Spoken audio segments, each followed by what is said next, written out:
There are relationships that you have with other people that you are friendly with and that you do like as a person, but your relationship with their success makes your relationship with them complicated.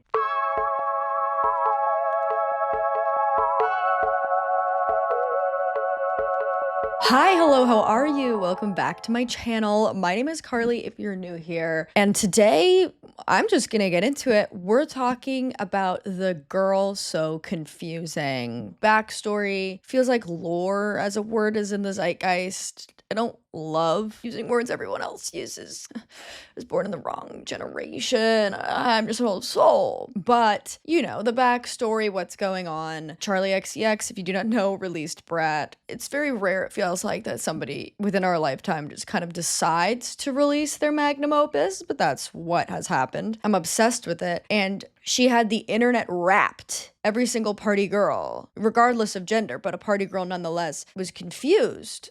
Girl So Confusing by the song Girl So Confusing, if you're tracking with me. It's not like an explicit diss track, but it details a really confusing relationship that I think a lot of people can relate to, of having a relationship that's not like outwardly hostile, but is still deeply confusing with someone that you're like, I cannot get a read on you. Are we friends? Are we enemies? What's going on? And people wanted to know who it was about.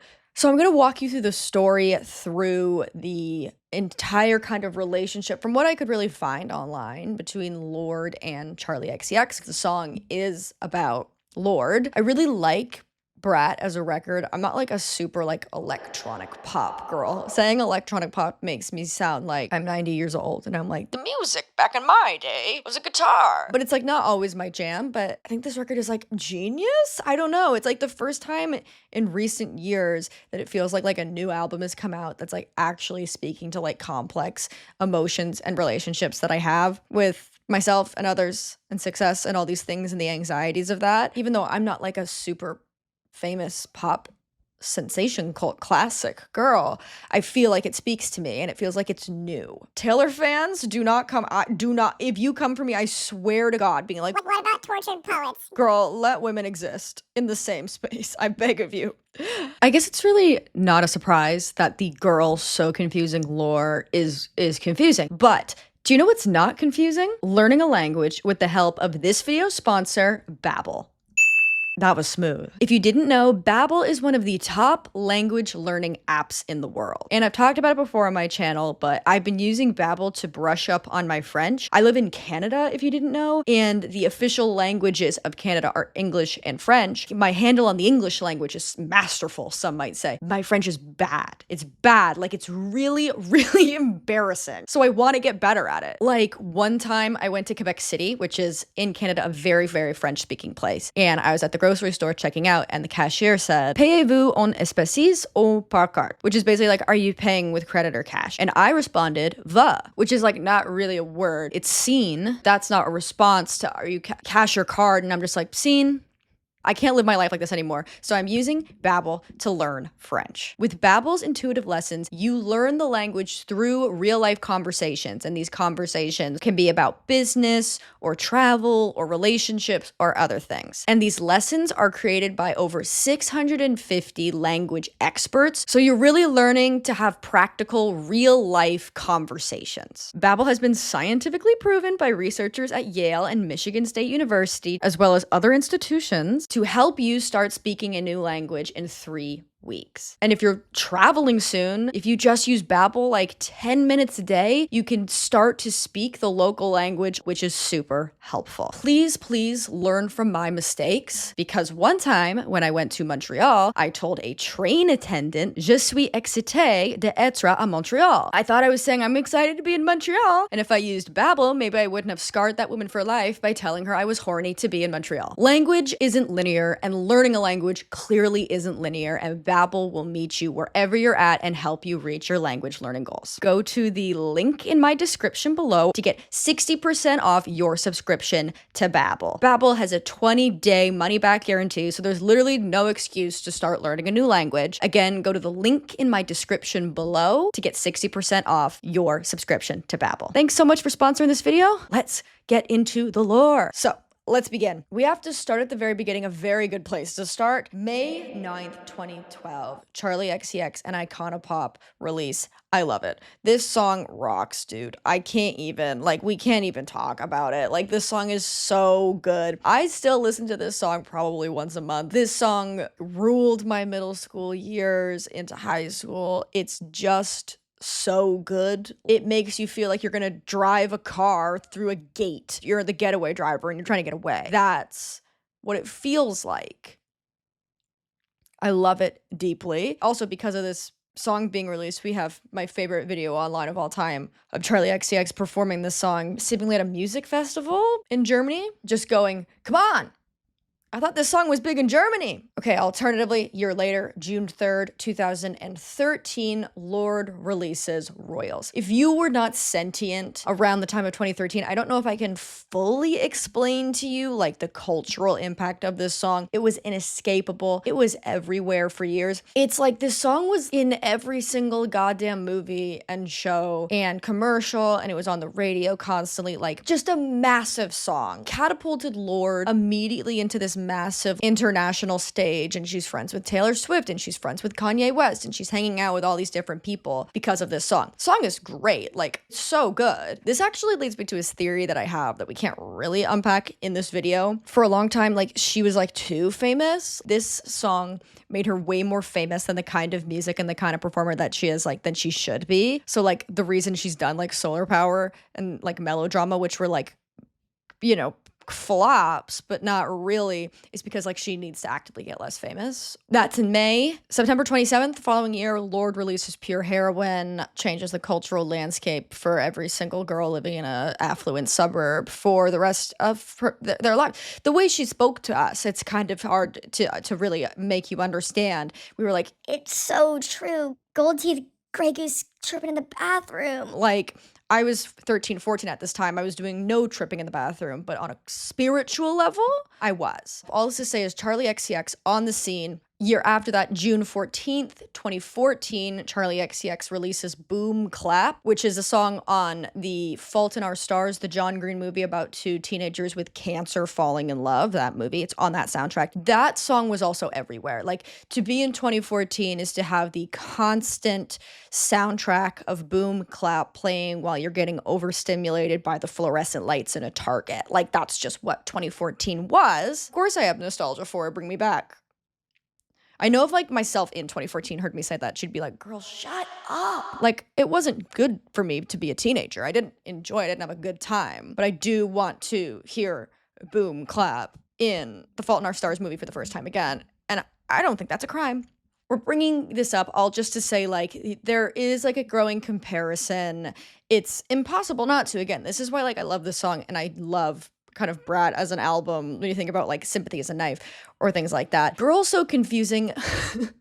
Maybe you don't. Maybe I'm like, we all have this. And people are like, no, girl, it's just you. But like, there are relationships that you have with other people that you are friendly with and that you do like as a person, but your relationship with their success makes your relationship with them complicated, because even though we all understand on a logical level that women should not be in competition with each other, it's not a loss. Like, somebody else's success is not your loss of success. We understand that logically, but also like we live in a society, right? Like, we live in a society where you can logically know all that and know that in order to be like a good woman, you have to remember and hold these feminist ideals. But then also subconsciously you're like, right, but I'm really jealous and I am competing with her, and I would like what she's having, please, right? So I'm bringing this up to show that they're coming up at the same time, both from the alternative kind of scene. Charli from like, again, gonna sound like I'm a baby boomer, but electronic pop. Is it like, is there a cooler way to say that? Maybe. Lorde from kind of like bedroom pop before it's bedroom pop, alternative, right? But kind of crossover hits, successful. It's just that Lorde's success was massive. And when you're looking at them from like the mainstream point of view, these are girlies that both have very big, curly, dark hair. They're dressing alternatively. They've got like little chokers. They're quite pale. One's from the UK, one is from New Zealand. And to be honest with you, in North America, there's a lot of people who don't know the difference between literally any accent. I don't want to own that. They'll hear like a British person speaking and they'll be like, how is South Africa, by the way? Like, cannot tell the difference. And they dress and kind of are the same way, and they're known as like the alternative pop girlies. So they're getting compared a lot. They're probably seeing each other at these industry events. They're getting confused for each other. In October 20th, 2014, charli XCX is in an interview. Love this. I mean, this is a cultural moment on the internet if there ever was one, baby girl. Charli is in an interview. I would assume she's promoting like Boom Clap or maybe an upcoming album. And the interviewer, maybe it's like a press day and they don't know what the fuck they're there to do. The interviewer is like, what inspired you to write Royals? I don't know if you've been paying attention to this video at all, girlfriend, but charli XCX did not write Royals, that's Lorde. Charli XCX just kind of like rolls with it, and she's just like, oh, well, you know, growing up in New Zealand, it just kind of reminded me, like, that's what it's like to grow up in New Zealand, where I'm from, and that's why I wrote Royals. Is this clip not only a piece of beautiful internet history, but also like deeply hilarious? Absolutely. But you can also understand. I want you to think of the person in your life that you get compared to, but is on paper more successful than you at the time. Think about that person. And then you think about going to your job and somebody when you're at work confuses you for them. Like, maybe you're a stronger person than I, but that would become fodder for me to berate myself with for years and years and years. And as we grow and mature, these things become like less consequential, right? Like, we grow, we see ourselves as our own thing. And as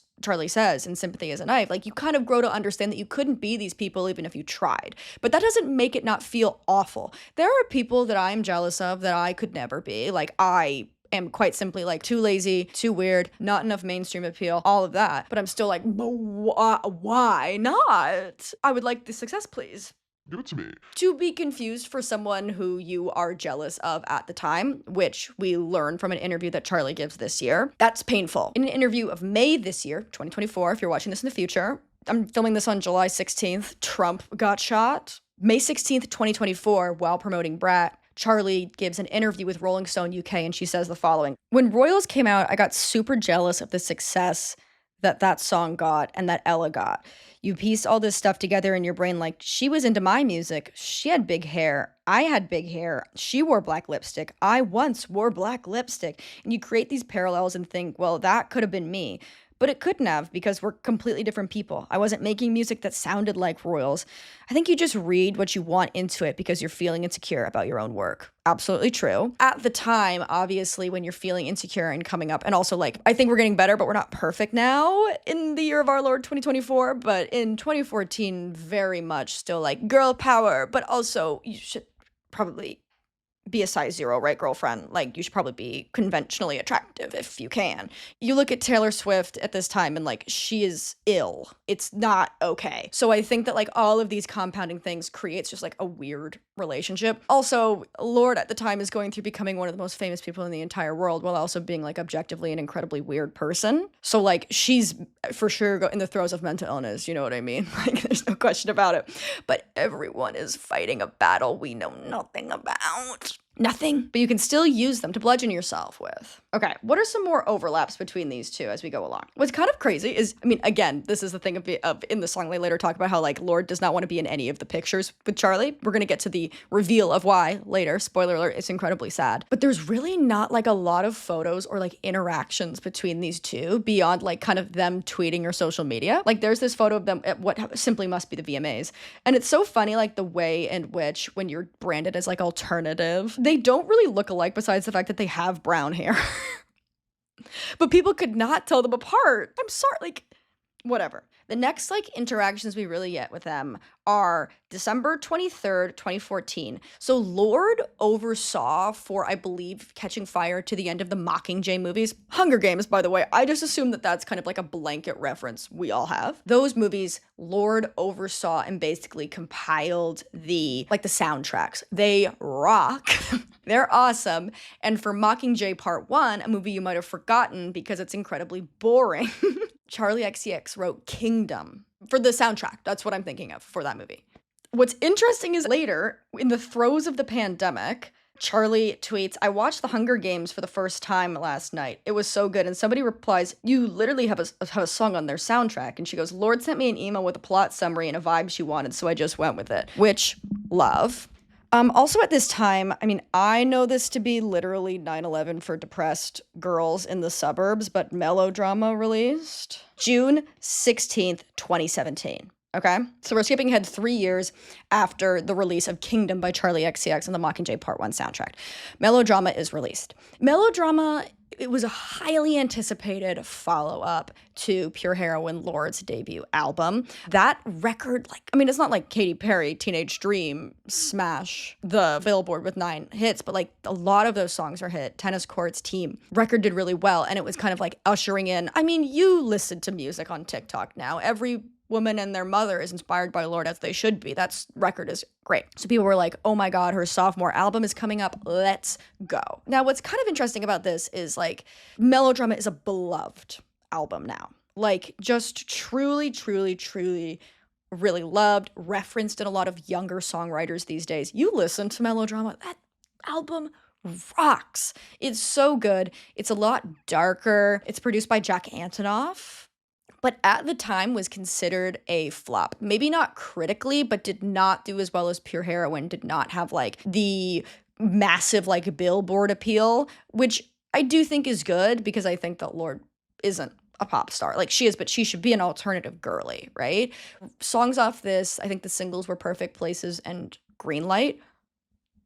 Greenlight, so all those songs are so good, but it didn't have the chokehold that Royals had. So a lot of people were like, Flop. I guess she's a one-hit wonder. You know how like the greater public loves to kind of laugh when a teenage girl trips. Lorde, I think on like the because it's like the not reveal reunion no. Anniversary. Oh my God. Okay, I think I'm having a brain bleed. On the anniversary of Melodrama, like posted a screenshot of Taylor Swift, like when Melodrama coming out, being like, the album is going to be a sleeper hit. Do not worry, girl. Which is funny to think about now when it's like obviously very, very like critically revered. Like this is from bestsellingalbums.org, which like the HTML on this website is insane. So, you know, take it with a grain of salt. Also, just the most massive targeted ads for different curtains I want to buy. So the album sales for Pure Heroine are 4 million, a bit above 4 million, whereas the album sales for Melodrama are just under 1 million. Now you would think if somebody wrote a record and almost 1 million people bought it, that would be a win. You would be mistaken. All that's to say, Charli and Lorde did interact at this time. Charli tweeted on June 16th, halfway through Melodrama, and I'm really feeling it. So beautiful. Plus, at Lorde, you got flows. Clapping emoji, clapping emoji. It's hard to really communicate how much we just let celebrities raw Twitter in the early 2010s. Like, no social media manager in sight, publicist found dead in a ditch. Just get out there and use whatever emojis you want. Do not craft your persona. Be who you are, girl. In a Q&A that Charli did recently, I can't find the exact date of this Q&A because I just found the screenshot online, but it's like in the Brat era, like a little bit before. She's doing like a Q&A on her Instagram story, and one of the questions is, what was your biggest inspiration for Melodrama? Now, again, Charli didn't write Melodrama, but there is a joke in the Charli XCX fandom, and I think in the Lorde fandom a little bit as well, maybe just like for fans of both, that Lorde and Charli are the same people. People would bring like records for Charli to sign that are Lorde records, whatever. And it's a joke, and I do understand it. It is objectively funny. But again, I want you to imagine when you're feeling insecure, that one person that like represents your insecurities, and then people being like, Lol, you're the same person. I can't even tell you apart, girl. You guys are like the same. Like, I think you're her. and you have to kind of take it because at the end of the day, like you are grateful for your fans, but you're like, yeah, no, it's really funny, girl. That's so funny. So somebody asks, what was your biggest inspiration for Melodrama? And Charli says on public Instagram story, let's say, I have not listened to Melodrama, but this is not me being shady. Which you said on Twitter you did, and I love, whatever. I just don't listen to albums very much. I am very much aware of Melodrama, and I'd say I'm more familiar with the performances, music videos, marketing campaign, than the music itself. Music just isn't at the forefront of why I enjoy music, personally for me. So that's why sometimes I don't listen to albums. When she posted this, a lot of people, like I found this in like Charli XCX and Lorde subreddits. People were like, no, girl, be real. Like, you hate her. Music isn't the reason you're into music. What are you talking about? And this could be true in the sense that I think we underestimate how insane famous people are. Like, I do believe that somebody who is a musician would say, music isn't why I like music. And it's like, girl, I need an explanation. Like, I do not understand what you could possibly be referencing with this. But at the other end of this, people did take this as her being shady, even though she said it's not her being shady, because nobody's got a gun to your head asking you to answer this question. Also in 2017, January 9th, there's just like photo of all these people hanging out. There's Carly Rae Jepsen, Lorde, Jack Antonoff, Charli XCX. This is like one of the only other photos I can find of the two of them together, although they have been spotted at each other's shows and whatever. When this happened, Lorde has deleted her Twitter and basically like wiped herself off social media, but she tweeted this photo and said like, can we form a hot girl band or whatever? And then Charli responded, we are a hot girl band. Promise me no one's gonna go solo, but again, another interaction. But these are kind of few and far between for people who are kind of intrinsically linked in their own work, which was interesting for me when I was researching this. Then in October 28th, 2022, Charli goes on a Twitter thread and says, so I thought about going as Lorde for Halloween this year and like actually doing a cover of Royals. And so I text Lorde and I told her the idea and she's like, okay, iconic, I'm gonna go as Charli XCX.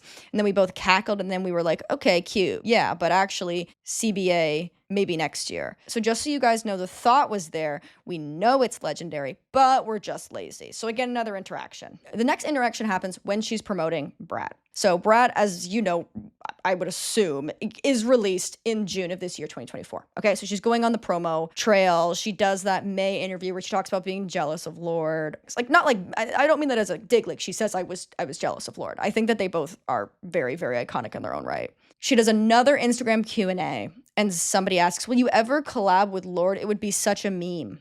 And she says, again, loving the chaos of this, on her public Instagram, I want to. We speak about writing a lot, but it never seems to happen, and I don't know why. I sort of go round and round on it in my head, like, why doesn't this happen? It's actually something I want to ask her about. And obviously, Lorde's offline, and this is really what is intrinsically like when you are kind of beefing but like feeling awkward and weird around somebody that you're maybe jealous of or compared to, and you perceive them to be so much higher status than you that you like act whack to them, which I feel like we've all done. Been like, right, but I'm jealous of you, so you have everything, so I can be kind of weird to you, and why would that affect you? But imagine waking up and somebody that you're like, oh, we're friendly, posts this about you on their Instagram story. You'd be like, girl, what? Text me. Again, does somebody have a pistol to your temple and is forcing you to answer off-putting Instagram Q&A questions about me? So that happens. Leading up to the release of Brat, a lot of the songs are leaked, and one of those songs is Girl So Confusing, which people on the Charli XCX and Lorde subreddits are like, I think this might be about Lorde. They think it might be about, is it Marina? Marina and the Diamonds? Mariana and the Diamonds? I've only read it. I haven't said it out loud ever. So, you know, sometimes we struggle through saying a word out loud for the first time. So they think it's about, you know, her with a little heart on her cheek. But they're like, it probably is about Lorde, but it could be about her because, like, they all have the same hair and they were all very much in the Tumblr iconic era. She goes on Las Culturistas. So it's been leaked and people are like, oh my God, there's this song. It's about Lorde, whatever. It doesn't come out until June 7th with the album Brat. But 2 days before Brat comes out, Charli XCX goes on Las Culturistas. Such a good podcast. It's a comedy podcast with Matt Rogers, Bo and Yang about culture. It's just funny, amazing. She goes on Las Culturistas and talks with them, and she teases who Girl So Confusing is about. She says, I haven't quite decided whether I'm revealing. When I wrote it, I was like, I'm revealing, but now you know the time is here. I'm like, people are gonna guess. You probably have an accurate guess, and I'm not gonna say it out loud because you'll tell by my face, but it's probably gonna be that person. Like being like, if you guess, you guys can figure it out. It's pretty standard. 2 days later, Brat comes out. For the promo of Brat, Charli XCX has this iconic Brat wall. It's just like a wall with different things coming out for the album. Can't really explain it beyond that. The Brat wall is a state of mind. It's a vibe. I can't explain it to you really further. Also, she used the Brat wall to advertise like a show that she did for Brat in New York City. Lorde is spotted dancing and having a good time at this Brat show. So they're like, okay, what's going on? What's going on?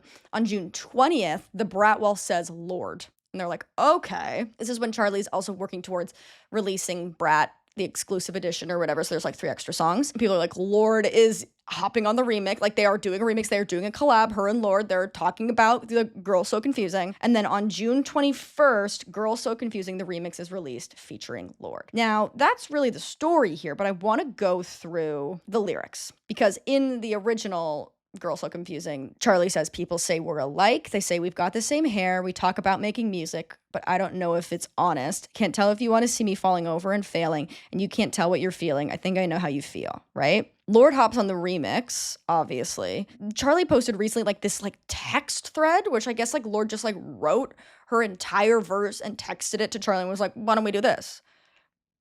And Charli's like, hell, that's crazy. So it says, well, honestly, I was speechless when I woke up to your voice note. You told me how you'd been feeling. Let's work it out on the remix. Iconic. You always say, let's go out, but then I'd cancel last minute. I was so lost in my head and scared to be in your pictures. Because for the last couple years, I've been at war with my body. I tried to starve myself thinner, and then I gained all the weight back. So she was being weird and didn't want to be in photos with Charli and was in her own head because she was battling an eating disorder. I was trapped in the hatred and your life seemed so awesome.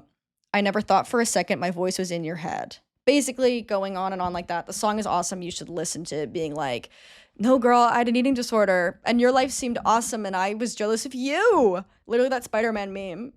That's the tale here. That's Girl So Confusing, the lore. If you want to watch like a video all about the Brat lore, Nicole has made like a video just about all of the Brat lore. Watch that if you want like an expanded version going deep into every single song. It's a great video. But that's really it. Listen to this record. It's so good. It's all about these complexities of being a woman and wanting to have success and complicated relationships and generational trauma and all these things. It's a great record. My links and all that are in the description below. My Instagram, my podcast, all that fun stuff. Other than that, I will see you soon. Bye.